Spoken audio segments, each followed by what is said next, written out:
এবার যে খবরের দিকে নজর রাখবো, খেলার খবরের দিকে নজর রাখবো। এবার কলকাতার পর গুয়াহাটি টেস্টেও এবার বেকায়দায় ভারত, এমনটাই জানতে পারা যাচ্ছে। কলকাতার পর কিন্তু এবার গুয়াহাটি টেস্টেও বেকায়দায় পড়ল ভারত।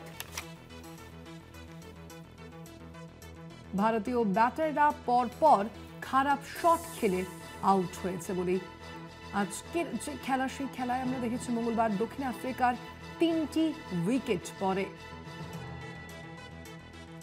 জাদেজা ওয়াশিংটন সুন্দরের বোলিং ম্যাচে ফেরায় ভারতকে।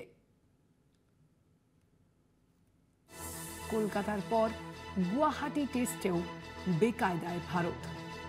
কলকাতার পর গুয়াহাটি টেস্টেও এবার বেকায়দায় ভারত। দ্বিতীয় ইনিংসে দক্ষিণ আফ্রিকার স্কোর 109।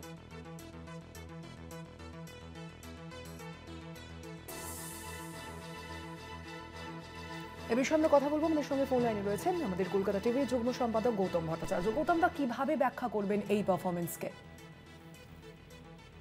দেখো, এটার জন্য সবাই গৌতম গম্ভীরের দিকে আঙুল তুলছেন এবং আঙুল তোলাই উচিত। যেভাবে তিনি হারাকিরি করছেন, যেভাবে তিনি সাদা বলের চিন্তা ভাবনাকে লাল বলে নিয়ে এসেছেন, কতগুলো জিনিস হয় না সেই জিনিসগুলো করতে গেছেন। কিন্তু প্রশ্ন হচ্ছে, তাকে এগুলো করার অধিকার কে দিয়েছে? তিনি কোথা থেকে লাইসেন্সটা পেয়েছেন? প্রশ্নটা তো সেটাও।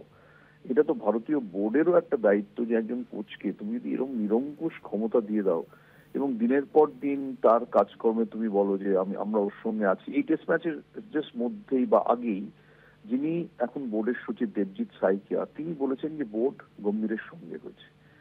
এরকম প্রকাশ্যে তুমি যদি বলো তাহলে কি হয়, যে তুমি প্লেয়ারদের বুঝিয়ে দাও যে কোচই সবচেয়ে বড়, কোচের উপরে কেউ নেই। এই কোচের জন্যই কিন্তু বিরাট কোহলিকে টেস্ট ক্রিকেট থেকে অবসর নিতে হয়েছে। এই কোচের জন্যই কিন্তু টিমে নানানবিধ রোহিত শর্মার মতো লোক, যার সম্পর্কে কোনোদিন তুমি কোনো খারাপ কথাই শুনবে না, তিনি অব্দি চ্যাম্পিয়ন্স ট্রফি জেতার পর বলেছেন রাহুল দ্রাবিড়ের জন্য জিতেছি। এরকম ভারতীয় ক্রিকেটে কখনো হয়নি।